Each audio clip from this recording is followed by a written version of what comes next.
A Ruth está aí? Sim, Pode ler para a gente? eu acho que eu não vou conseguir. Tá bom. Por gentileza, quem ainda leu? Lise? Eu posso ler. Pois não. Portanto, quando todos os povos ouviram o som da trombeta, do pífaro, da harpa, da cítara, do saltério e de toda sorte de música, se prostraram os povos, nações e homens de todas as línguas e adoraram a imagem de ouro que o rei Nabucodonosor tinha levantado. Então, aqui fala todos que ouviram, né? Se prostraram e tal. Mas aparece uma questão, né? A princípio, todos haviam se prostrado, parece, mas alguém presente da cerimônia ousou desobedecer a ordem do rei Nabucodonosor. Nós vamos ver. Está faltando alguém do nosso grupo aqui que não leu? Elias. Elias, pois não, Elias, 3:12, vamos ler. Perfeito. Há uns homens judeus que tu constituíste sobre os negócios da província da Babilônia, Sadraque, Mesaque e Abidnego. Estes homens, ó rei, não fizeram caso de ti. A teus deuses não servem, nem adoram a imagem de ouro que levantaste. Obrigado, Elias. Então, 3 se destacaram na multidão por terem ficado exatamente em pé, ou seja, não se prostraram, não adoraram a estátua de Nabucodonosor que ele havia feito. Que outra oportunidade Nabucodonosor deu aos 3 judeus? É aquela velha história, né? Ele aqui vai dar uma outra oportunidade, porque ele sabia que eram pessoas necessárias, eram sábios, né? E ele falou: não, eu vou dar uma oportunidade. Então a gente vê em Daniel 3:15 a resposta que eles vão dar, né? Nino, novamente, pode ler, Nino? Vou pedir a Thaís, que ela chegou agora. Ok. Pode ler, Thaís. Agora, pois, estáis exposto, e quando ouvirdes o som da trombeta, do pífaro, da cítara, da harpa, do saltério, da gaita de foles, prostai-vos e adorai a imagem que fiz. Porém, se não adorardes, serei no mesmo instante lançados na fornalha de fogo ardente. E quem é o Deus que vos poderá livrar de minhas mãos? Aqui ele vai como diz assim, com peso mesmo, com força, sobre a determinação, ele falou, e não tem quem possa livrar. Mas tinha, a gente sabe que tinha, né? Qual foi a atitude dos jovens diante da ameaça do rei? Tem alguém que ainda não leu? Se tiver e desejar ler, pode ler. Nós vamos ler agora do 16 ao 18.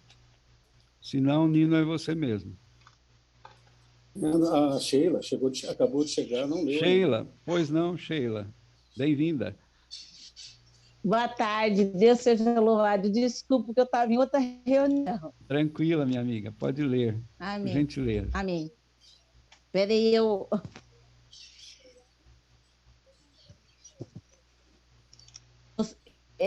responderam, então, Sadraque, Mesaque e Abidnego ao rei. O Nabucodonosor. Quanto a isso, não necessitamos de te responder. Se o nosso Deus, a quem servimos, quer livrar-nos, ele nos livrará da fornalha de fogo ardente das tuas mãos, ó rei. Então, fica sabendo, ó rei, que não serviremos a teus deuses, nem adoraremos a imagem de ouro que levantaste. Muito bem. Então, aqueles 3 jovens disseram que não se prostrariam. Irado, a 9ª pergunta, irado com a atitude desses 3 jovens, Sadraque, Mesaque e Abidnego, o que Nabucodonosor mandou fazer com a fornalha? Daniel 3:19, se tiver alguém aí chegado agora que ainda não leu, poderá nos ajudar. Nidinha não leu. Não, Nida. Microfone, Nidinha.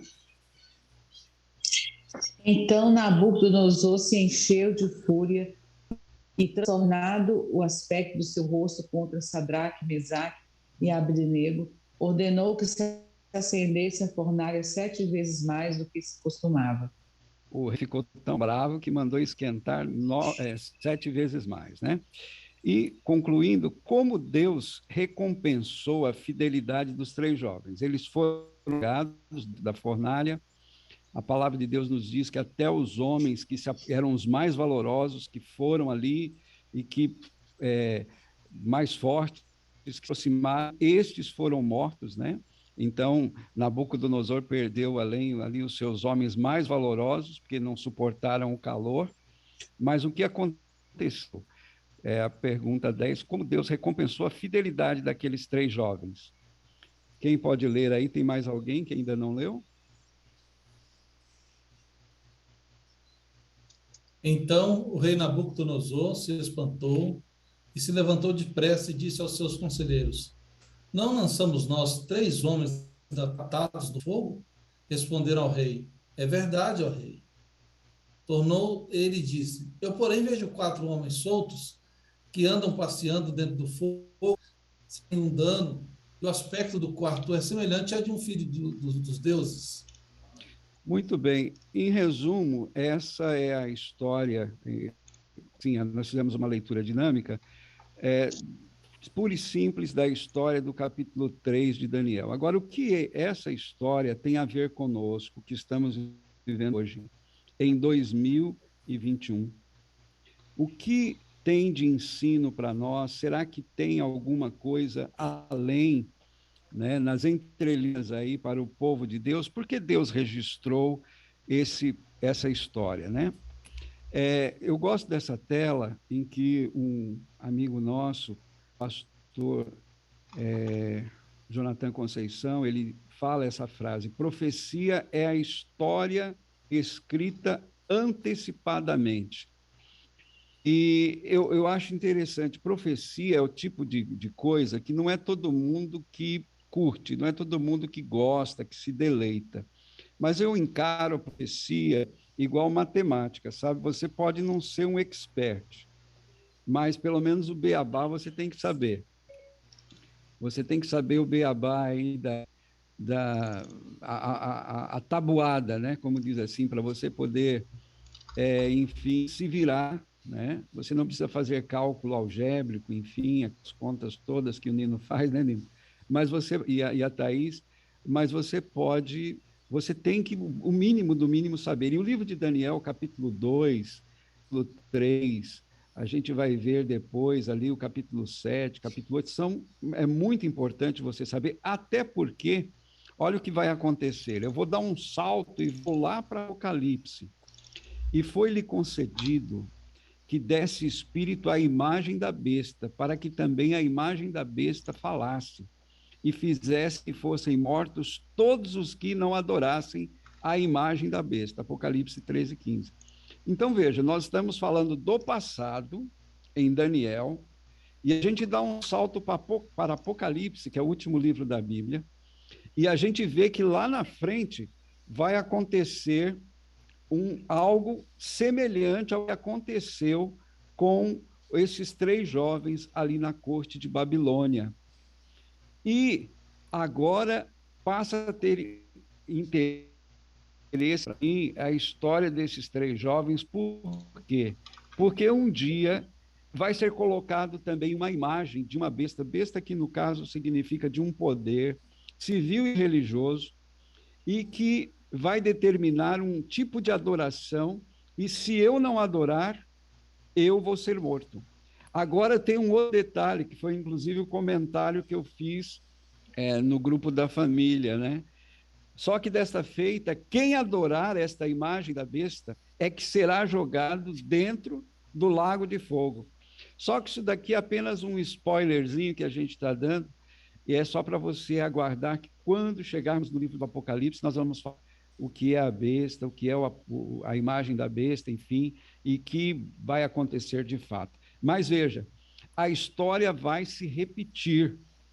O que aconteceu com esses 3 jovens vai acontecer com o remanescente do futuro.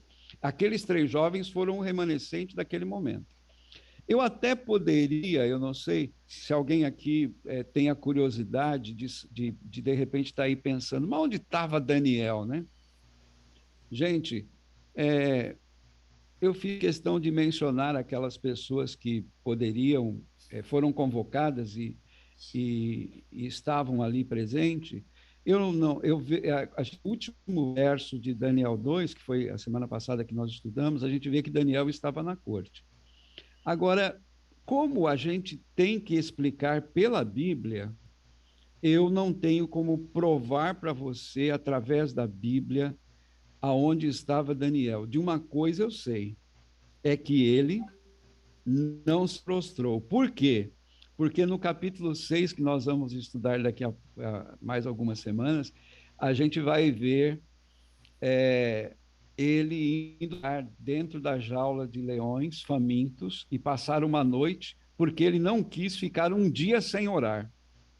Mas eu vou dizer uma outra coisa para vocês. Quando chegar lá no céu, eu quero perguntar duas coisas. Eu tenho outras coisas particulares para perguntar, mas duas coisas em especial eu quero perguntar durante o milênio, pessoalmente, para Daniel, onde ele estava, e para Paulo também, aquele tal espinho na carne que falam lá e tal, porque aquilo ali também dá pano para manga, né? Alguns falam, não, era um problema de visão, mas eu acho que Deus faz cura plena, não é? E quando ele foi curado, ele ficou com a visão boa. Não, porque com quão grandes letras vos escrevo, enfim. Mas chegando lá, eu vou procurar. Também não vou querer provar aqui, porque eu não tenho como provar através da Bíblia qual era o espinho na carne de Paulo. Mas o espinho na carne de Paulo e aonde estava Daniel nesse evento aí da fornalha, isso daí eu quero ouvir do lábio deles. E aí eu vou satisfazer a minha curiosidade. Até porque isso aí não é ponto de salvação, né? Bem, agora nós vamos conversar um pouquinho sobre isso que a gente viu aí, nessas 10 perguntas que nós fizemos e que a Bíblia respondeu. Nabucodonosor fez uma estátua de ouro. Vocês se lembram que lá no capítulo 2 nós terminamos o capítulo 2 falando... alguém colocou aqui o remorso da morte de Estevão. Pode ser. A gente vai ficar sabendo também. Aí, porque teve gente também que fala da perseguição e tal, né? Mas vamos lá. Aí a gente confirma isso, tá bom? Aí nós vimos que a cabeça da estátua era de ouro, o corpo, lembrando, né? Era os braços eram de prata, e a cabeça simbolizando Babilônia, os braços simbolizando Medo-Pérsia, o quadril de bronze ou de essa coisa que faz o fio, né? Fiação, né? Cobre, exatamente, simbolizava ali a Grécia. E depois as pernas de ferro e os pés de parte de ferro e parte de barro. Agora, passam-se, de acordo com o pastor Arilton, que produziu esse material aqui, de onde eu tirei essas perguntinhas, ele diz que são 9 anos depois que o rei ficou pensando, porque como é que funcionava a cabeça de um rei naquele tempo? Quando uma nação dominava uma outra, não era só o reino que era mais forte que o outro. Os deuses daquela nação eram superiores aos outros deuses. Então, e naquele tempo, as divindades, deuses com D minúsculo, elas tinham, assim, o poder departamentalizado, ou seja, havia o Deus do amor, havia o Deus do fogo, o Deus do sol, o Deus da lua, o Deus da agricultura, enfim, tinha Deus para tudo que é tipo de coisa. E havia alguns deuses que tinham, na visão, mais poder e outros com menos poder. Nabucodonosor ainda está naquela, sabe? Se esse Deus é tão bom, o Deus do hebreu aí, que deu a interpretação do sonho, por que eles estão presos aqui? Então, tem jeito de lá esse sonho aí. E ele passa 9 anos e daqui a pouco ele fala, quer saber de uma coisa? Eu vou fazer é a estátua toda de ouro. E aqui entra uma lição que eu quero compartilhar com vocês, que eu achei muito interessante. O texto... Deixa eu ver se eu consigo ir para frente aqui. Pronto. O texto diz: Deus fez o homem à sua imagem e semelhança. Nós vamos lá em Gênesis 1:26, disse Deus: façamos o homem à nossa imagem conforme a nossa semelhança. E no 1:27, Deus de fato fez o homem à sua imagem, à sua semelhança, criou homem e mulher. Só que veja que coisa interessante. Deus fez o homem à sua imagem e semelhança. Só que o que nós estamos vendo agora é o homem procurando criar deuses, fazer deuses à sua imagem e conforme a sua semelhança. E com que objetivo? Para manipular eles. A gente observa muito isso, sabe? E não é só fora do cristianismo, não, que a gente vê pessoas fazendo deuses. Na Índia, diz que tem falta templo para tanto Deus que tem lá, né? Mas a gente, no próprio cristianismo, vários tipos de deuses. Por exemplo, argumentos que alguns usam, né? Ali em Malaquias 3:10, Deus é quem diz: provai-me nisso, diz o Senhor dos Exércitos, se eu não vos abrir a janela dos céus e não derramar sobre vós bênçãos sob medida. O que eu estou querendo dizer aqui é que tem gente que acha que se ele pagar o dízimo, se ele devolver o dízimo, ele pode provar a Deus. Só que eu estava pensando nisso, o imposto de renda é 25%, 27,5%, dependendo da renda. Se você der 10% para Deus, você dá para o governo 7, 25%. Se você der 10% para Deus, ou pagar, como alguns dizem, ou pagar 10% para Deus, e você vai virar empresário, ter carro de um tipo, não vai ficar doente, não é um excelente negócio esse? Com 10% do que você ganha, você compra um Deus e você vai prová-lo, inclusive, e as pessoas falam, não, porque eu determino, eu profetizo. Então, esse é um tipo de Deus que alguns estão adorando hoje. Só que vamos perceber algo bem interessante. Nabucodonosor, ele queria que o seu reino fosse eterno, por isso ele fez aquela estátua toda de ouro. Era uma tentativa humana de perpetuar o quê? O seu império. Só que a palavra de Deus vai mostrar que o reino dele vai passar, sim, assim como todos os reinos. Nós estamos vivendo agora no reino dividido, né, no império dividido, ali nos pés da estátua, e o sétimo império que virá, o sétimo reino que virá, é o reino de Deus. Por que eu estou falando sétimo? Porque se nós pegarmos Babilônia, Medopérsia, Grécia e Roma, são 4. Se nós pegarmos o Egito e a Síria que vieram antes, são 6. Então nós vamos perceber que o sétimo império é de fato de Deus. E aqui já começa a gente a entender um pouquinho dessa questão do número 7 dentro da profecia. Uma outra coisa que eu achei interessante, olha aqui, ó. A estátua tinha uma medida, e essa medida que está falando aqui, ela não foi por acaso. Os deuses tinham números ou avaliações de acordo com o seu desempenho. Ali em Babilônia, um panteão de deuses. E olha que coisa interessante. O deus que Nabucodonosor era o deus assim favorito dele, tinha esse valor de 6. E o panteão dos deuses fechava com Bel, que tinha ali o valor de 60. Então, ao dizer que a estátua teria de 6 de largura por 60 de altura, ele estava querendo ali representar, através daquela estátua, todos os deuses da Babilônia. E ele diz, olha, todos os deuses da Babilônia vão me garantir que o meu reino será eterno. Quero ver se esse Deus que deu a interpretação para Daniel, certo? se ele vai ter como frustrar o meu plano. Então, veja que ele está desafiando a Deus. Eu estou falando muito, mas eu quero dar a oportunidade a vocês. Gente, pode ficar à vontade, viu?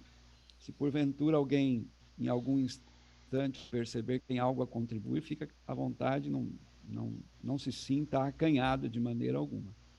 Mas vocês estão percebendo aqui que havia uma razão. Não, nada na Bíblia, meus queridos, é por acaso.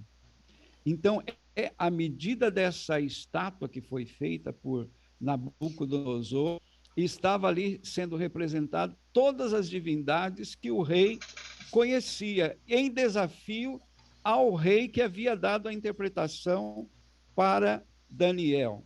E ele tentando ali perpetuar o seu império. A gente vê que o número 6 em profecia, ele tem alguma simbologia, principalmente, a gente vai ver o Nino, que é aí da matemática, a gente está conversando, né? Nino, você poderia falar alguma coisinha para a gente a respeito de como era aquela questão? É uma palavrinha bem difícil, a nossa maneira de interpretar é diferente dos babilônios, mas eles passaram para nós algumas coisas com relação a essa parte da matemática do número 6, né? Principalmente com relação à circunferência e tal. Você poderia falar para a gente alguma coisinha, primo? A gente está acostumado com o sistema decimal de numeração, né? A cada 10, a gente regressa o processo de contagem. Então, 10, 11, 12, 13, 20, 21, 22, 30, 31, 32. Esse é o nosso sistema de contagem. Os babilônicos usavam um sistema diferente, o hexagesimal, que era na base 6. De 6 em 6 eles começavam de novo. Então, daí vem as horas, os minutos, os segundos, né? A cada 60 segundos tem 1 minuto, a cada 60 minutos, 1 hora. Eles também usavam essa mesma base no cálculo da circunferência, tem 360 graus, são 60. Então, assim, uma base diferente, uma base do número, com base no número 6. Eles tinham muito essa forma de calcular. Obrigado, primo. Assim como acho que a informática, né, trabalha com binário, né? Sim. 0 e 1. Com 0 e 1 eles escrevem todo uma linguagem de comunicação, 0 e 1. Os babilônicos usavam o número 6.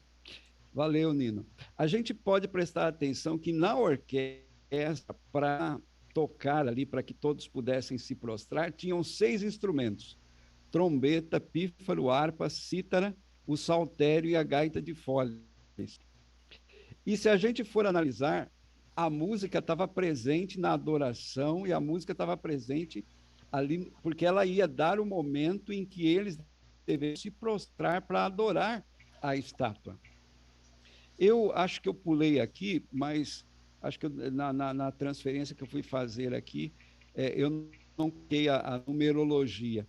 Mas há uma coisa muito interessante na numerologia que a gente percebe bíblica.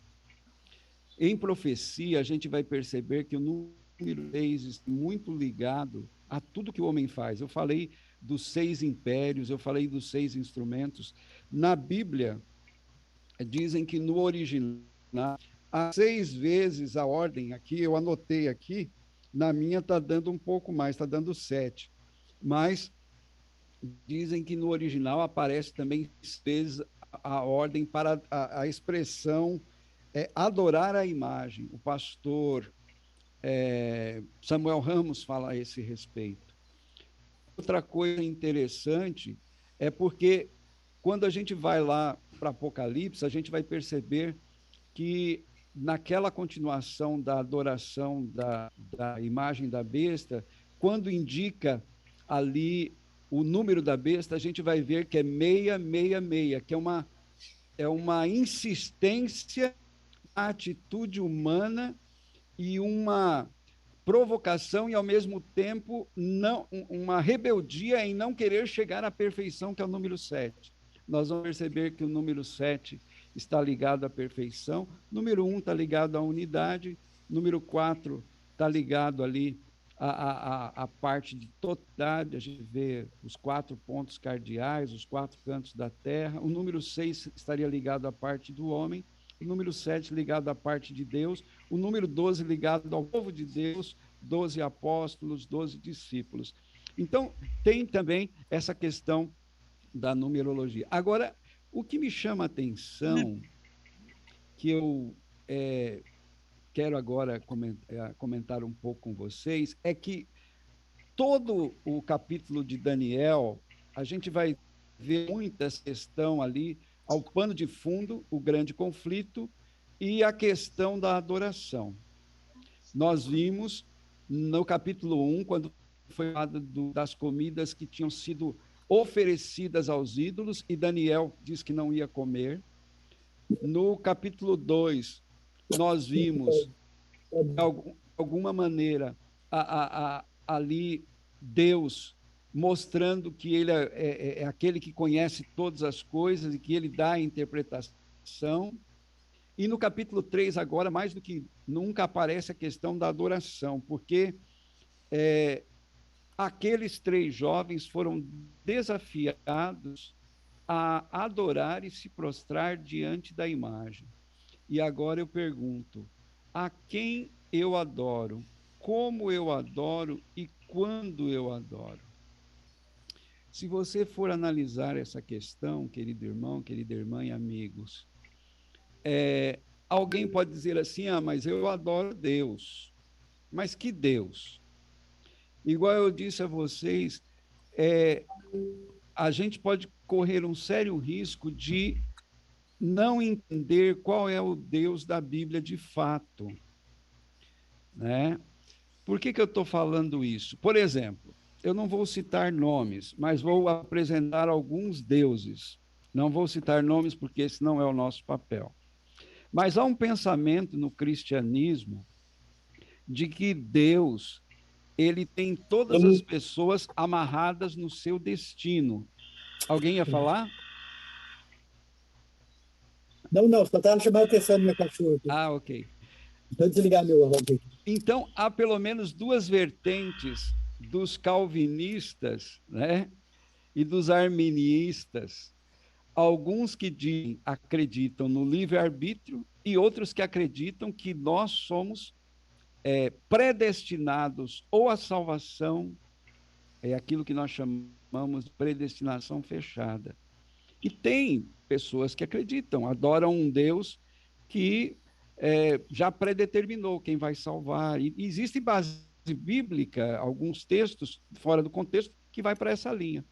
Então, esse é um tipo de Deus, aquele que não dá liberdade. Já outros não têm o livre-arbítrio. Há um tipo de Deus também, que é aquele Deus que eu já apresentei aqui, que pode ser bajulado ou não é imutável, porque ele pode mudar o seu ponto de vista. Depende de quem colocar fazer algumas coisas. Então, eu mencionei até a questão de dízimo, de oferta e tal, é um outro tipo de Deus. Outra coisa, alguém pode dizer assim, eu adoro Deus criador de todas as coisas. Eu também. Mas então, se você adora o Deus criador de todas as coisas, você vai ter que ir por uma linha que é a seguinte: eu posso adorar a Deus todos os dias? Posso. Mas tem um dia, se eu adoro Deus como criador, que eu não deveria deixar de adorar. Qual dia que é esse? Você pode ir lá, por exemplo, para os 10 mandamentos. Você vai encontrar ali, no 4º mandamento. Você vai encontrar em Lucas 4,16, quando o Senhor Jesus diz que ele tinha o hábito de ir ao templo, à sinagoga no dia de sábado. Por quê? Porque é Deus que determina como ele quer ser adorado, quando ele quer ser adorado e a forma que ele quer ser adorado. E isso fica muito claro quando Jesus disse para a mulher ali na beira do poço. A moça chegou para Jesus e falou: você é judeu, os judeus dizem que a gente deve adorar em Jerusalém, mas eu sou samaritana e eles dizem que eu devo adorar em Gerezim. E qual a maneira certa de adorar? Aí Jesus disse à mulher do poço: mas vem a hora, e já chegou, em que os verdadeiros adoradores adorarão o Pai em espírito e em verdade. Então, olha aqui, dois detalhes interessantes, né? Adorar a Deus em espírito e em verdade, porque são estes que o Pai procura para seus adoradores, né? Que adorem em espírito e em verdade. Então, Deus está procurando adoradores, por quê? Será que é porque ele quer ser adorado, ele precisa ser adorado? Não, meus amados, não é por isso, não. Pelo contrário.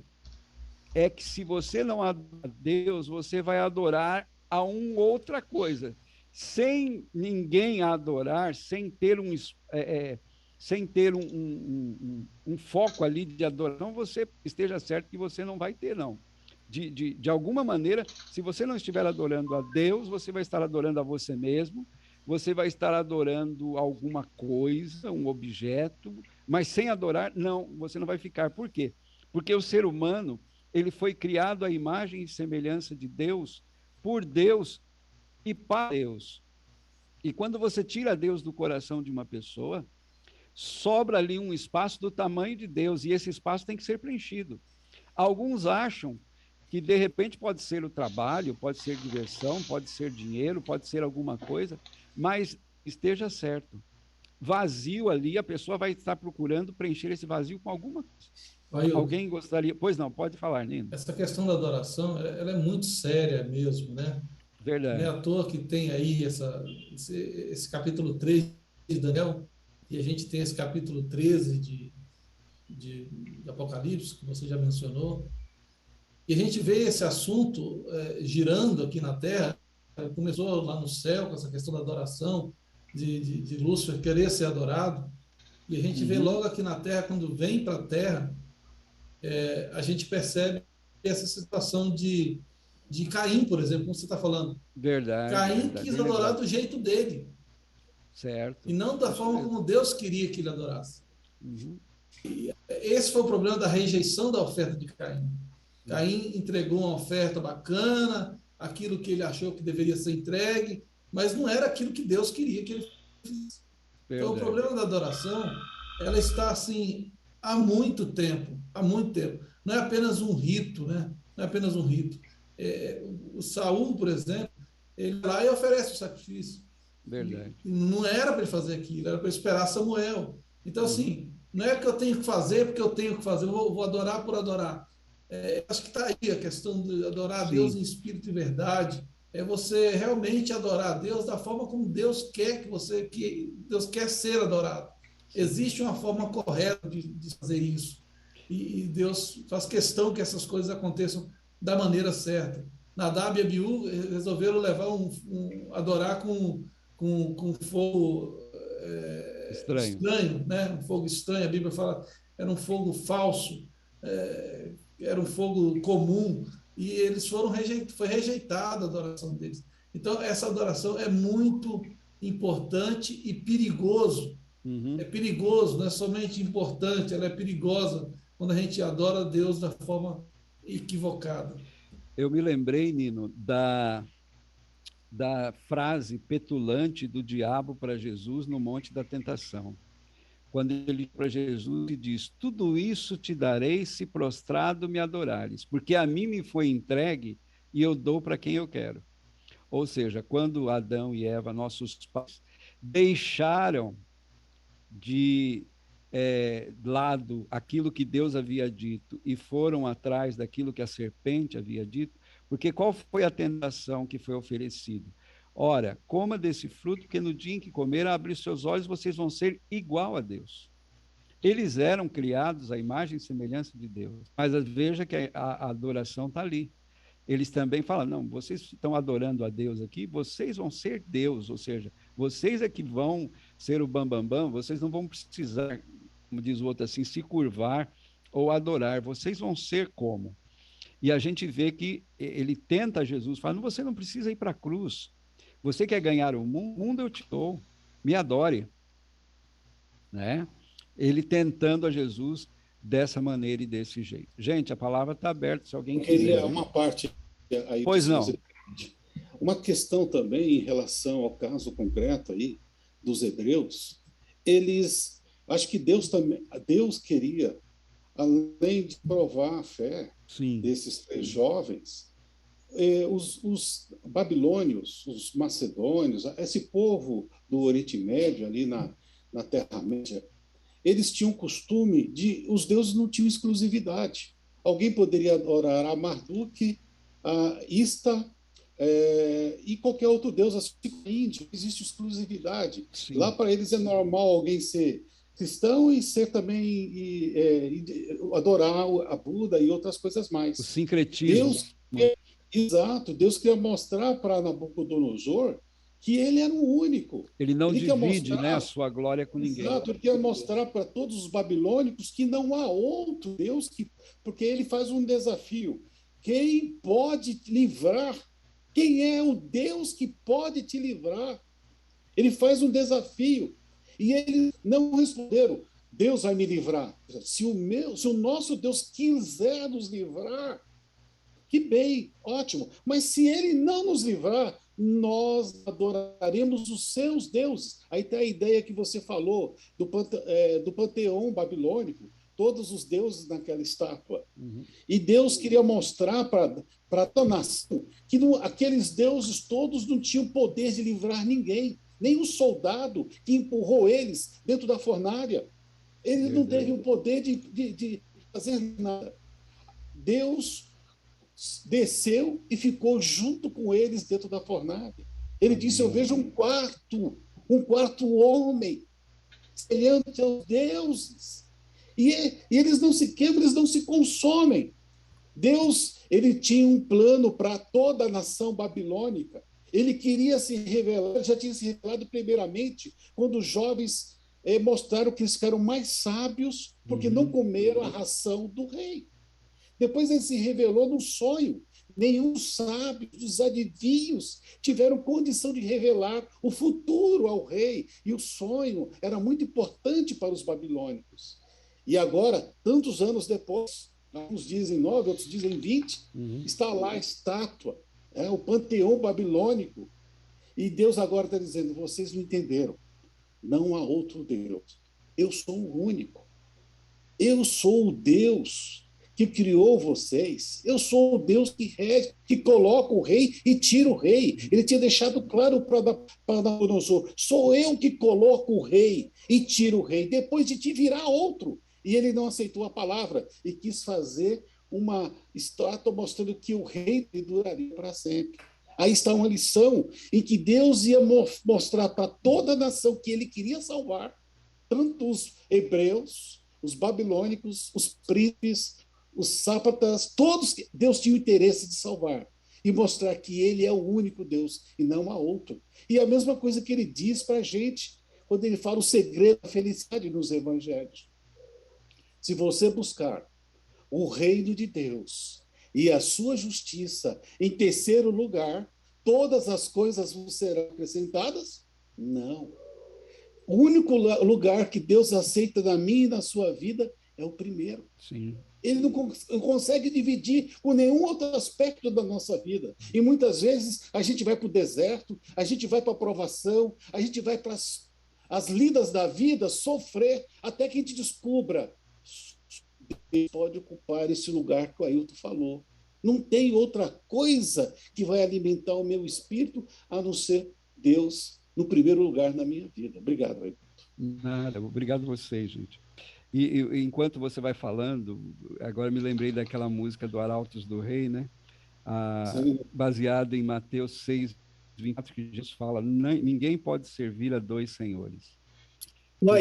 Ou há de agradar a um e trazer insatisfação ao outro. Né? Pois não, Raimundo, pode falar mesmo. Então, eu falei hoje à tarde que Jeremias 44 e fala sobre a desgraça causada pela idolatria. Então, o povo de Israel foi entregue a Nabucodonosor, porque Deus quis entregar a Nabucodonosor. E aqueles que não foram, não eram para sair de Jerusalém, era para ficar em Jerusalém. Só que eles foram para o Egito. Sim. O para o Egito, e por sinal levaram Jeremias. O próprio Jeremias foi com eles. Chegando lá, Deus mandou uma mensagem para Jeremias falar para aquele povo: olha, vocês têm adorado a deusa do céu, e foi apresentando vários deuses para o Egito. No final, aqui, quando você chega no versículo 15, eles dão a resposta para Jeremias, o que eles pensam do que Deus falou. Eles falam assim: então todos os homens que sabiam e as suas mulheres queimavam incenso a outros deuses, e todas as mulheres que estavam presentes em grande número de todo o povo que morava no Egito, na região de Patros, disseram a Jeremias: nós não daremos atenção à mensagem que você nos apresenta em nome do Senhor. E aí, no final, depois a gente, quem quiser pode ler o Jeremias 44, que vai ver a mensagem, que no final Deus diz: serão poucos os escapados da espada, da fome, da peste. Todos vocês morrerão no Egito. Então, não era diferente lá também, lá em Nabucodonosor. Entendeu? Foram poucos, foram 3 somente que não se dobraram. Todos os outros se dobraram. O que quer dizer que Deus, o que mais ofende, o pecado que mais ofende a Deus, chama-se idolatria. E eu vou, assim, talvez de uma maneira bem a maneira humana, dizer que Deus é ciumento. Ele me criou. Ele é meu dono. Eu sou servo dele. Então, ele não admite, ele não aceita que eu adore outro a não ser ele. Que eu não preste adoração a não ser dele. Ou eu dele por completo, ou eu não sou dele de forma alguma. Ou eu sou dele completo, ele me aceita, ou eu sou dele 90%, rejeito. Então, o pecado que mais ofende a Deus chama-se idolatria. Ele não aceita mesmo. Está lá nos 10 mandamentos. Um desses mandamentos é a idolatria. Ele não aceita ficar em segundo lugar. Ok, obrigado. Irmãos, veja, foi mencionado aqui, inclusive no chat, né? Deus é espírito, não precisamos de uma imagem para adorá-lo. Mesmo ele não precisa de uma representação, porque se você for analisar quem foi feito à imagem e semelhança dele, o Filho, né, que veio aqui, e mesmo Jesus, ele também não pediu para fazer uma imagem dele. Então, nada pode se igualar a Deus. Então, nós não podemos fazer uma imagem, não é de outro Deus e nem do próprio Deus. Com relação à verdade, o que me chama a atenção, a tua palavra é a verdade, e Jesus disse que ele é a verdade. Então, adorar a Deus em espírito, ou seja, eu não preciso nem de uma representação de Deus, uma imagem, uma escultura para adorá-lo, e nem preciso também de Cristo, nem de nenhum personagem da Bíblia. Eu posso adorar a Deus em espírito, inclusive o Paulo deixa isso muito claro, quando ele fala em Atenas: olha, eu vi que vocês têm um altar aqui, não tem nada em cima, é esse Deus aí que eu adoro, esse que não pode ser, é o Deus desconhecido, como vocês falam. E a verdade, ou seja, e adorar a Deus em verdade. Mas o que eu queria, já concluindo, porque a gente tem pouco tempo, olha que coisa interessante. Não é o adorador, será que é o adorador que escolhe como adorar, quando adorar? Irmãos, isso aqui é terrível, porque às vezes algumas pessoas acham que Deus tem problema de autoestima e por isso é que ele quer ser adorado, mas não é. Então alguns falam: eu preciso adorar a Deus, eu não tive tempo para adorar na segunda, eu vou na terça, eu não tive na quarta, eu vou na quinta, e vai assim. No sábado não tive como, eu vou na... Entendeu? Então, posso adorar a Deus todo dia? Posso, mas tem um dia que eu preciso estar na presença dele, porque é o dia que o Senhor determinou para isso. Mas a gente vai voltar a falar sobre esse assunto depois. Olha uma outra coisa aqui. Adorar, o que é adorar? É reconhecer a Deus como Criador, é ser agradecido pelo sacrifício de Jesus, é obedecer a Deus, é servir ao próximo. Adorar é contemplar nosso caráter ser transformado à semelhança do caráter de Deus, ou seja, aquele que eu adoro, eu vou me tornar semelhante a ele. Por isso que uma pessoa que adora um Deus materialista, ele vai ser materialista. Uma pessoa que vai atrás de Deus apenas querendo bênçãos materiais, ele vai estar preocupado com essas coisas. Uma coisa aqui, ó. Somos transformados quando contemplamos. Eu perdi para o Nino, ele que me ajudou nas telas aqui. As bonitas foi ele que fez, viu, gente? Eu falei, ó, coloca aquela foto do Ronaldinho da Copa lá de 2002. Ele apareceu com esse cabelo aqui, vocês lembram? E logo, logo, tudo que era criança, menino, começou a usar um cabelo igual. Por quê? É um ídolo. Da mesma maneira, você vai ver o Neymar, da mesma maneira você vai ver atores, atrizes. Quando fazem uma coisa, o povo vai e começa a fazer também. Então, veja, se eu vou contemplar a Deus na beleza da sua santidade, eu serei levado a me tornar uma pessoa também o quê? Santa, no sentido de me consagrar a Ele. Se eu estou adorando um Deus que é bom, eu vou ter que ter essa bondade em mim. Deus é amor, então eu vou receber esse amor e vou manifestar esse amor em minhas palavras, meus gestos, em minhas ações. Por isso que é importante a adoração. Existe adoração particular e existe adoração coletiva, irmãos. E aqui é um outro assunto que nós poderíamos falar também. Mas a Bíblia fala em Hebreus 10, 25, não deixemos de congregar como é costume de alguns. Então, nós tivemos o problema aí com a pandemia, mas nós precisamos, irmãos, Deus não criou a igreja apenas para, como diz assim, com outros objetivos, senão de ser um grupo de troca de experiências ali. Ali nós temos uma pessoa que está mais com Deus, alguém que está começando a andar com Deus e alguém que está sendo convidado a andar com Deus. É ali que nós vamos fazer aquilo que Jesus fazia. Vamos aprender com pessoas que tiveram ali, imagine esses cursos todos que foram preparados aqui, que a gente está usando aqui, esse material todo, se alguém tivesse pensado em nós e preparado, se uma pessoa como eu tivesse que eu, por mim mesmo, procurar tudo isso aqui, que dificuldade que eu teria, não é verdade? Mas a gente tem a igreja como sendo um lugar em que é uma agência salvadora, né? É a arca moderna. Todas as pessoas que entram na arca foram abrigadas do dilúvio. E a arca moderna é a igreja de Deus, né? E a gente vai, inclusive, falar sobre isso dentro do livro ali de Apocalipse. Deus é justo, Deus é bom, Deus é fiel, Deus é santo, Deus perdoa.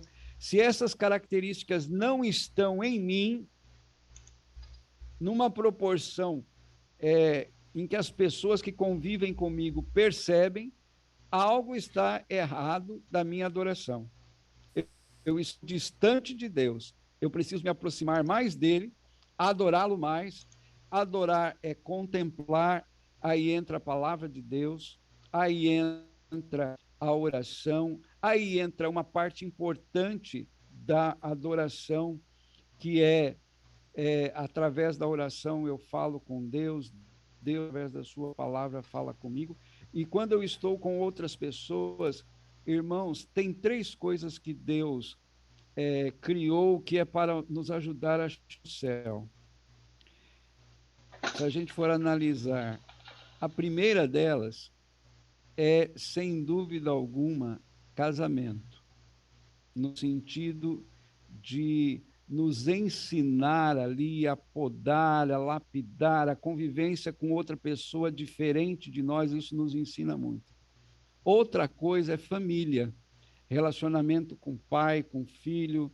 Isso também, quando você tem um filho, você abre mão dos seus próprios interesses, você começa a pensar nele, enfim. A Bíblia fala que depois que nasceu o filhinho lá de Enoque, né?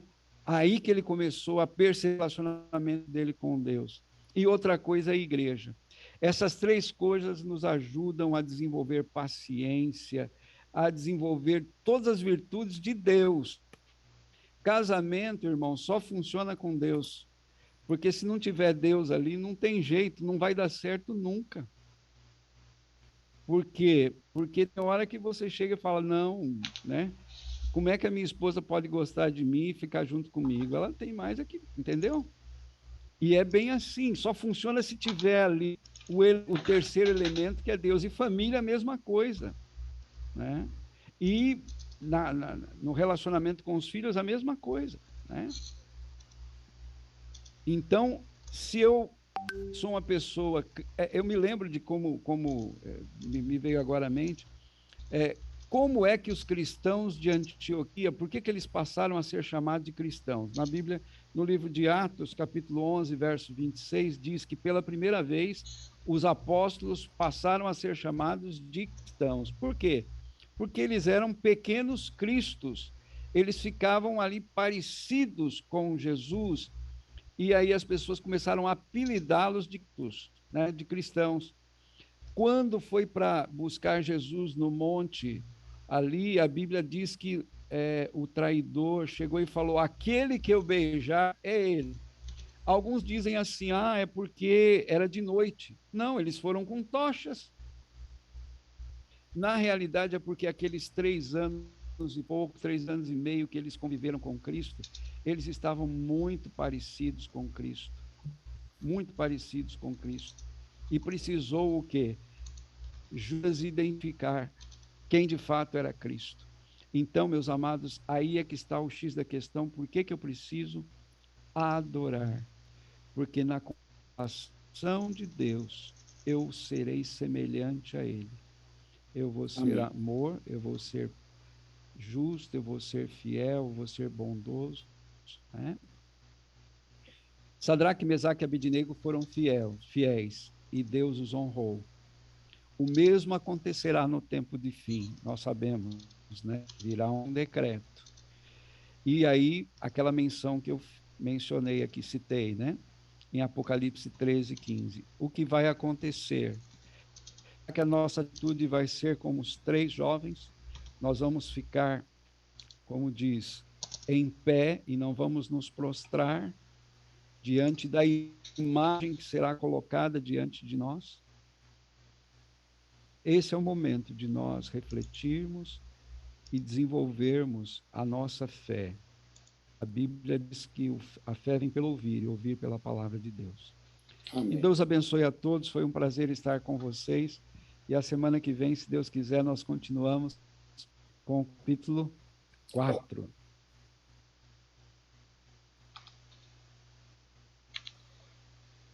Acho que a gente pode encerrar agora. Tira uma foto de todo mundo aí, Nino. Vamos fazer assim uma foto. Isso, todo mundo liga a câmera aí, para ficar bonito na foto. Isso. Diga X. Isso aí. Espera aí, só um minutinho. Espera aí. Agora sim, hein? Vamos fazer a captura, hein? 3, 2, 1.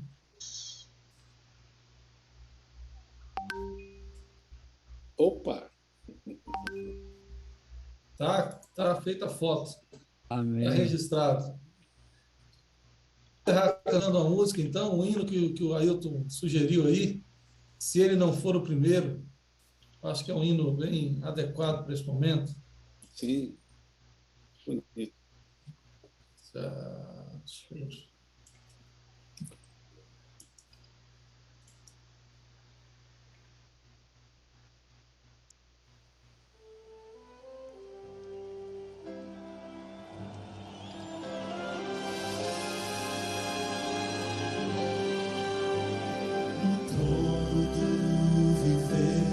Só existe lugar para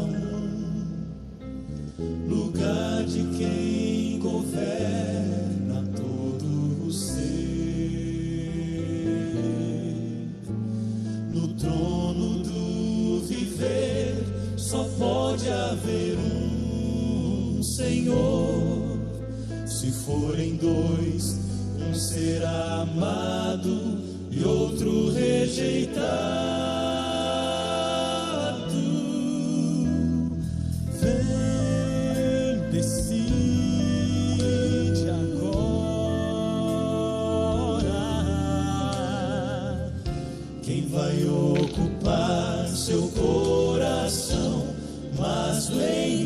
você. Se ele não for o primeiro em seu coração, então já não é mais nada, não passa de uma ilusão. Mas se ele for o primeiro, o seu companheiro, motivo do céu existir, você vai viver, você vai sorrir, você vai vencer.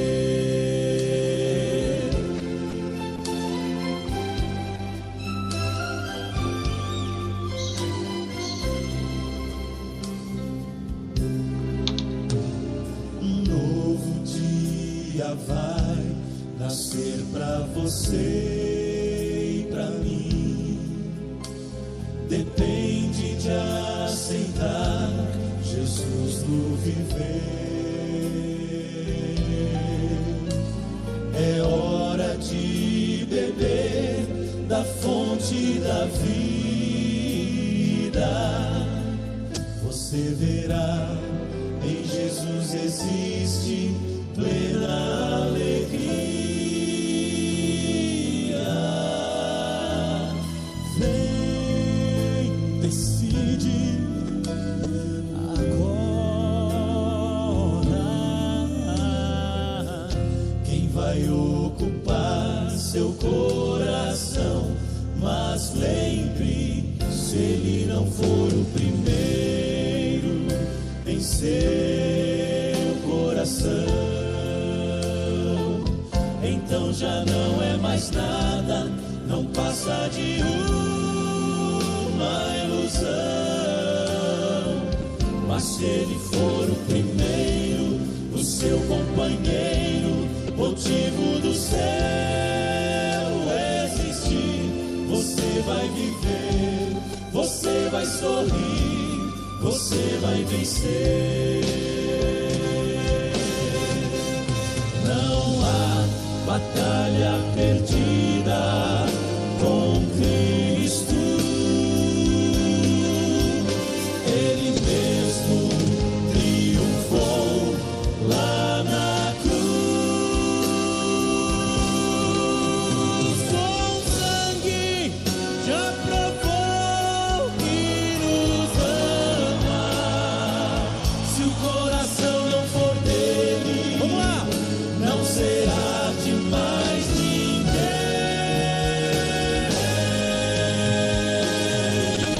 Se ele não for o primeiro em seu coração, então já não é mais nada, não passa de uma ilusão. Mas se ele for o primeiro, o seu companheiro, motivo do céu existir, você vai viver, você vai sorrir, você vai vencer.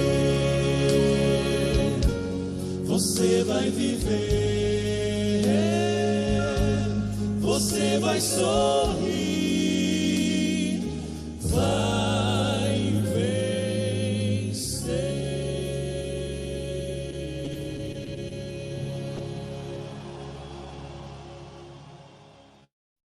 Senhora Ailton, para fechar aí?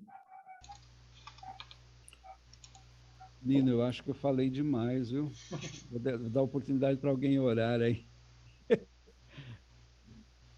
Bem, eu posso escolher qualquer um, certo? Claro. Então, tá bom. Então, pode ser... Abre o microfone da tia Clamilda. Quero ouvir a oração dela. Pode ser, tia? Abre o microfone dela aí, ela vai orar por todos nós. Eu não consigo abrir daqui, não. Uhum. Vai ter que ser Nidinha ir lá. É. Daqui eu só consigo fechar. Uhum.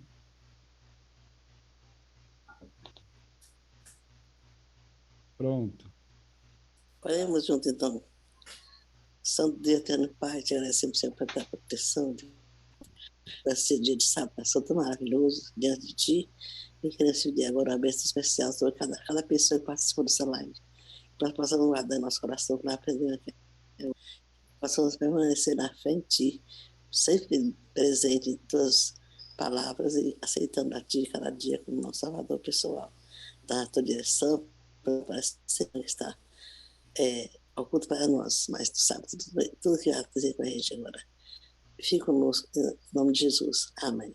Amém. Amém. Feliz semana para todos.